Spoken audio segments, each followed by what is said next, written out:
We've known for months now that both Donald Trump and Hillary Clinton, the Republican and Democratic presumptive nominees, respectively, are quite disliked historically, but it's really gotten much worse for Donald Trump in the last few weeks. Yesterday, I told you that Donald Trump's polling has basically fallen off of a cliff.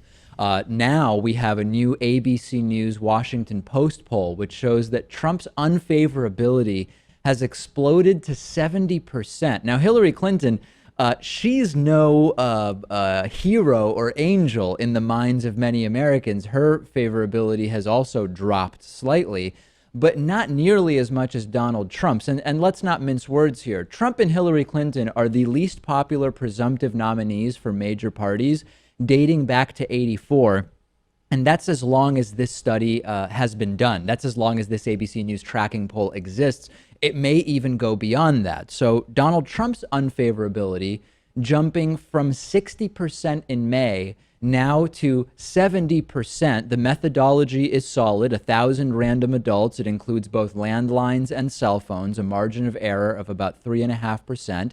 Only 29% of Americans say that they have a favorable view of Donald Trump. But here's the thing, Lewis.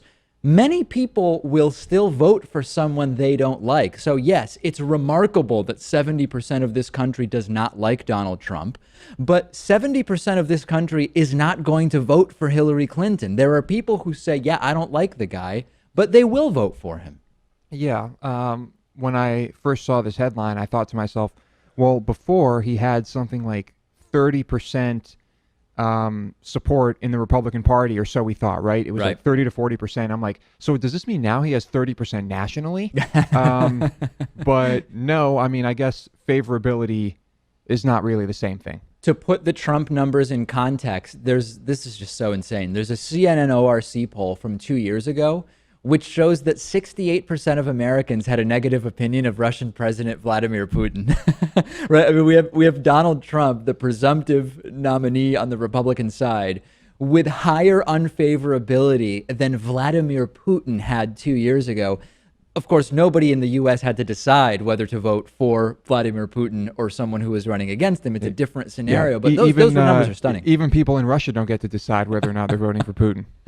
That's true. Yeah. So I think the sort of context here is dislike more of a motivating factor than like? And we see this in many other areas of life. Whenever you look at online reviews of something, you have to consider that if you had a bad experience at a restaurant or at a hotel or whatever, you're more likely to want to say something about it on the internet, for example. This applies in many areas. So do you think, Lewis, that unfavorability, the dislike, voting against someone is more of a motivating factor sort of at the base level for getting people out there?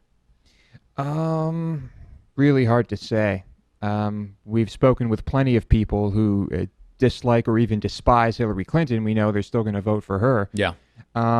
It's the dislike factor, I suppose, can be strong in getting people out and voting for the opponent of said disliked person, I guess. Rachel, what do you think? I mean, you and I both were Bernie Sanders voters in the primary. I've made it clear I will still vote for Hillary Clinton. I don't actively dislike her, but as someone, you now are someone who will get to choose between two major party candidates, neither of whom you voted for in the primary. Are you more motivated to vote for Hillary Clinton if you think you are going to, or against Donald Trump? Or how do you feel about this?